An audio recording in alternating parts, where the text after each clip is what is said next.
Travel with পৰিণাজৰি হৈ আপোনালোক সকলোকে স্বাগতম জনাইছোঁ। আজি আন এটা ভিডিঅ' লৈ আপোনালোকৰ ওচৰলৈ আগবাঢ়িছোঁ। ভিডিঅ'টো হ'ল জুন জুলাই মাহত আপোনালোকে পুৰণা যিবিলাক আপোনালোকৰ বগানভিলা আছে, বগানভিলাবিলাক কিদৰে যত্ন ল'ব আৰু কিদৰে প্ৰুনিং কৰিব, কিমান চাইজত কৰিব, তাৰে কিছু দৃশ্যাংশ আপোনালোকৰ ওচৰলৈ আগবঢ়াব বিচাৰিছোঁ। বলকচোন ভিডিঅ'টো আৰম্ভ কৰোঁ।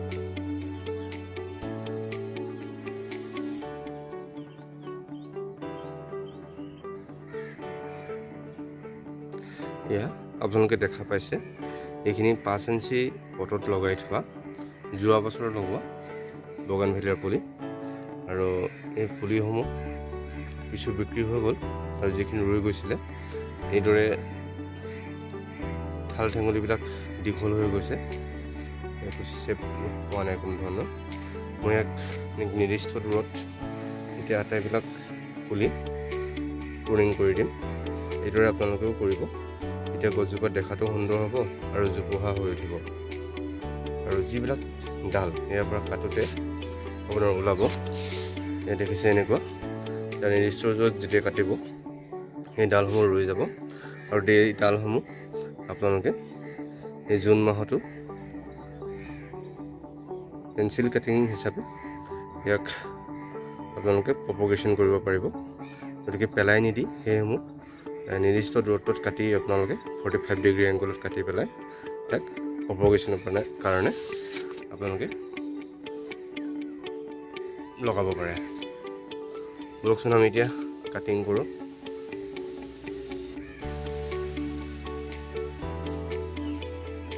এই দেখিছে, এইটো এটা 5 ইঞ্চি পটত লগাই থোৱা বগানভিলা পুলি, আৰু এই ডালসমূহ দেখিছে এইদৰে বাঢ়ি গৈছে, আৰু মই ইয়াক এটা নিৰ্দিষ্ট হিচাপত মই প্ৰুনিং কৰি দিম। কাটি দিলোঁ।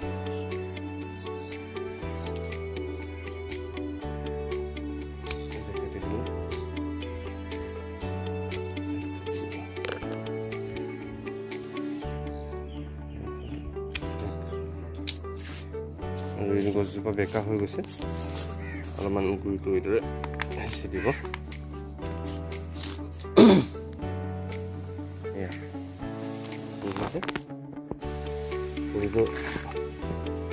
যিবিলাক ইয়াৰ পৰা নতুন ব্ৰাঞ্চ ওলাব,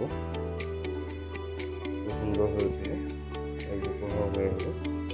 আৰু এইদৰে আপোনালোকে কাটিবলৈ বেয়া লাগিলেও কাটি দিব, নহ'লে গছজোপাৰ শ্বেপটো বেয়া হৈ যাব।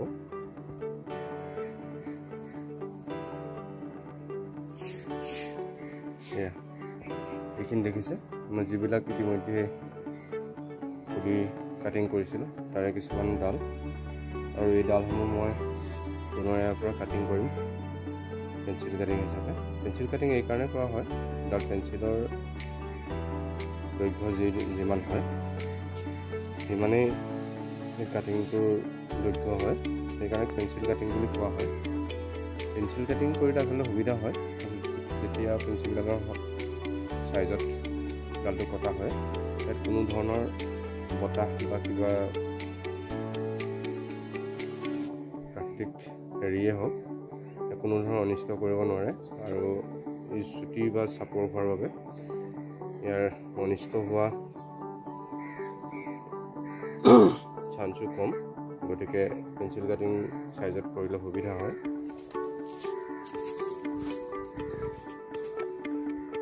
আৰু এইসমূহ দেখিছে, ইতিমধ্যে কাটিংসমূহ কাটি পেলাই মই পানীত ৰাখি থৈছে। পানীত এইকাৰণে ৰাখি থোৱা হয়, ডালসমূহ যেতিয়া আপোনালোকে কাটি পেলাই যেতিয়া আমি থৈ দিওঁ সেই ডালটো ডিহাইড্ৰেশ্যনত গুচি যায়, পানী যিটো থাকে সেইটো শুকাই যায়। গতিকে কাটি পেলাই আপোনালোকে যেতিয়া এইদৰে পানীত ডুবাই ৰাখিব, এটা কম পানীত 1 ইঞ্চি 1.5 ইঞ্চিমান পানী ল'ব এটা পাত্ৰত, আৰু এইদৰে কাটি পেলাই কাটিংসমূহ পানীত ডুবাই ৰাখিব। ডুবাই ৰখাৰ পিছত আপোনালোকে যেতিয়া ইয়াত লগাব তেতিয়া পানীৰ পৰা উঠাই পেলাই লগাই দিলে হ'ল।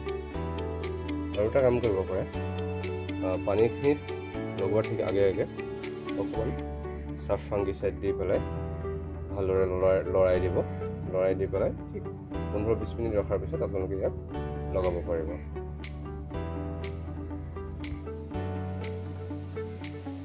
আৰু ইয়াত দেখিছে এই পুলিসমূহ ইতিমধ্যে প্ৰুনিং কৰা হৈ গৈছে। নিৰ্দিষ্ট দূৰত্বত গোটেই পুলিবিলাক প্ৰুনিং কৰি দিছোঁ আৰু সপ্তাহ 10 দিনৰ ভিতৰত এই পুনৰ নতুন পোখাৰ সৈতে কুঁহিপাত ওলাব আৰু পুলিসমূহ চেপ দিবলৈ সুবিধা হ'ব। ইয়াত দেখিছে বৰ এটা বেছি ওখ কৰিও ৰখা নাই, যদিও কাটিবলৈ বেয়া লাগিছে তথাপিও কাটি দিছোঁ, নাকাটি উপায় নাই। যদি মই কাটি নিদিওঁ তেতিয়াহ'লে গছৰ চেপটো বেয়া হৈ যাব আৰু আপোনালোকে এইদৰে কাটি দিব। আৰু বৰষুণ দি থকা সময়ত যদি আপোনালোকে কাটি দিয়ে তেতিয়া ইয়াৰ পোখাও সোনকালে ওলাব। উত্তম সময় এইখিনি সময়তে বতৰটো ভাল হৈ আছে, অলপ অলপ বৰষুণ। যিখিনি হওক এইদৰে আপোনালোকে কৰিব, নিশ্চয় সুফল পাব। দেখিছে ইয়াতে প্ৰায় 20-25টা ভেৰাইটি পুলি ইয়াতে মিক্স হৈ আছে, আটাইবিলাক পুলি একেদৰে মিক্স হৈ আছে।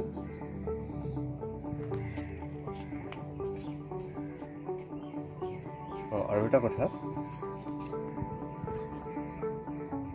সাধাৰণতে বাৰিষা কালত দেখা যায় যিসমূহ পাত্ৰত আপোনালোকে পুলিবিলাক লগায়, এই যি পুলিয়ে নহওক, বগানভিলিয়া বা অন্য ফুল পুলিয়ে নহওক, এই পাত্ৰসমূহ তলফালে কেতিয়াবা কি হয়, যিবিলাক ড্ৰেনেজ হোল থাকে সেই ড্ৰেনেজ হোলবিলাক মাটি পানীৰ লগত আহি আহি বন্ধ হৈ যায় বা কিবা কাৰণত বন্ধ হৈ যায়। গতিকে এইটো আপোনালোকে মনত ৰাখিব, যাতে আপোনালোকৰ যিবিলাক পুলি সেই পুলিসমূহ আপোনালোকে বৰষুণ দিলে পৰ্যবেক্ষণ কৰিব। আৰু তাত যদি কেনেবাকৈ পাত্ৰটোত পানী জমা হৈ আছে তেতিয়াহ'লে এডাল শলা লৈ পেলাই পাত্ৰটোৰ তলৰ ফালে যিবিলাক ফুটা আছে সেই ফুটাবিলাক এবাৰ ভালদৰে খুচি দিব। আৰু যেতিয়ালৈকে খুচি দিব তেতিয়ালৈকে পানীখিনি তাত নাহে। এইটো এটা অত্যন্ত জৰুৰী কাম।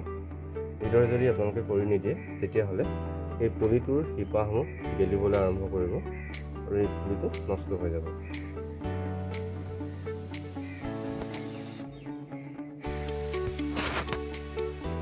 তাৰপিছতে আহিলে পাত্ৰসমূহত কি হয়, সাধাৰণতে বাৰিষাৰ সময়ছোৱাত কিছুমান পাত্ৰটোত অপতীৰ্ণ গা কৰি উঠে। সেই অপতীৰ্ণসমূহ আপোনালোকে নিয়মীয়াকৈ ইয়াক চাফা কৰি থাকিব। এইবিলাক দেখিছে, আচলতে কি হয়, এই অপতীৰ্ণসমূহ পানীৰ পোৱাৰ ফলত আপুনি এই গা কৰি উঠে আৰু এই অপতীৰ্ণসমূহ আমি যদি উঠাই নেপেলাওঁ তেনেহ'লে এই পাত্ৰটোত আমি যিবিলাক সাৰ প্ৰয়োগ কৰিম এই সাৰসমূহ এই অপতীৰ্ণসমূহে গ্ৰহণ কৰিব। ফলত আপুনি যিবিলাক পুলি আপোনালোকে পাত্ৰটোত লগাইছে সেই পাত্ৰটোত পুলিসমূহে তাৰ প্ৰয়োজন অনুসাৰে এই সাৰসমূহ পোৱাত বাধা পাব।